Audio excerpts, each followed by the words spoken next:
Hi everyone, welcome back to Everything Anything Computing.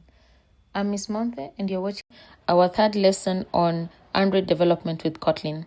So on our previous lesson, what we did was download the different environment and softwares that we'll need in creation of our different applications.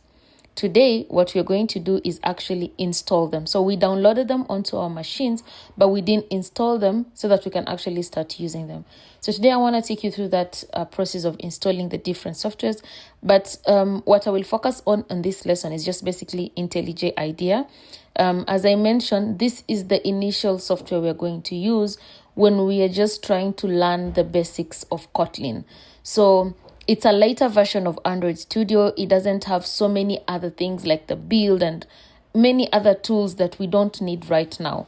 Right now, we just need to understand how is the different Kotlin syntax, the different Kotlin semantic, the different Kotlin structures.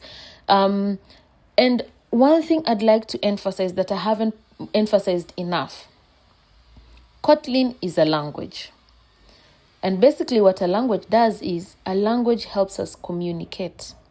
So we are using Kotlin to communicate to our machines and tell it that we want to create an application. That's what we are basically doing.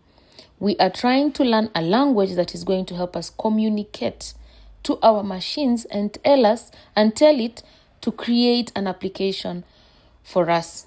And to do that, there are certain environment that needs to be set up on your machine. And one of the environment is the IntelliJ IDEA, which is basically a software. A software where it's going to allow you to write this basic syntax and give you an output so that you see if you're on the correct path in learning the language. You can think of it as when you're trying to learn English language or French language or any language that is there.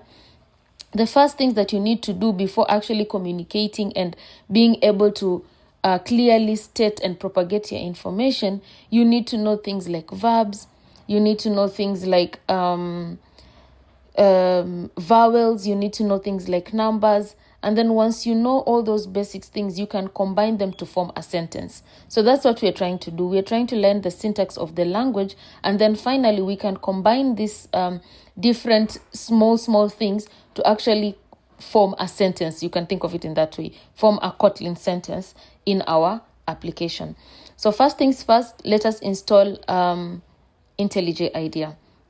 So what you do is we downloaded the executable file. When you click on this, it will open a user control prompt where it basically tell you, do you want to allow this application to make changes to your device?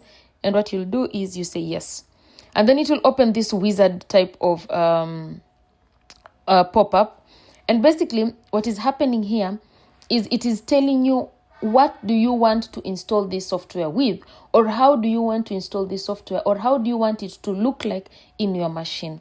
So please, as I mentioned, what happens with so many people is they always click next without even reading what's going on.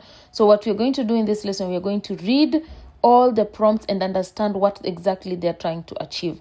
So here it tells us to welcome to IntelliJ IDEA Community Edition setup. So we are setting it up so that we can use it in the best and in the right way.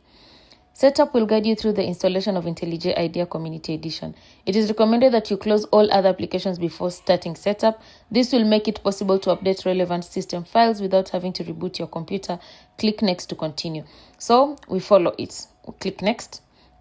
And then it tells us, setup will install IntelliJ IDEA Community Edition in the following folder. To install in a different folder, click browse and select another folder. Click next to continue. I want it to install in the default folder, so I'll just click next.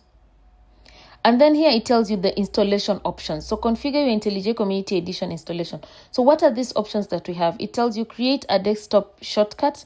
When you click on this, what happens is it creates a shortcut here on your desktop so that when you come, all you need to do is just click on it and then like an icon. You click on it and then it will open IntelliJ IDEA. I highly recommend this. And then update context menu.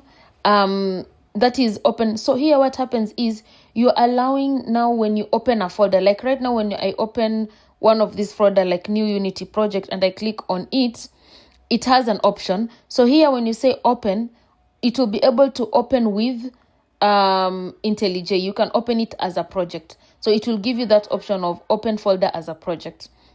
and then update path variable. You can also update this and then it will restart. So what happens with when you update your path variable is that you'll be able now to communicate with your IntelliJ through your command line if you want that. And then create association. So for here, what we'll do, we will just focus on Java, KT, and KTS. So what these are is that right now we are learning about Kotlin.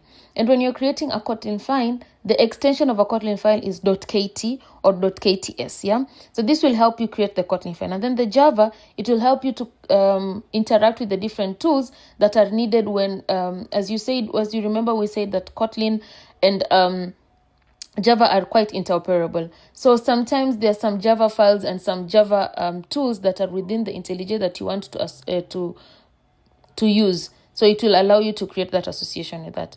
So for me, I won't continue after this because I already had installed IntelliJ. So I will leave it here and then you guys can go ahead and do that. So once it is done installing, we'll get back now into our class where we will learn about variables. So see you in the next lesson.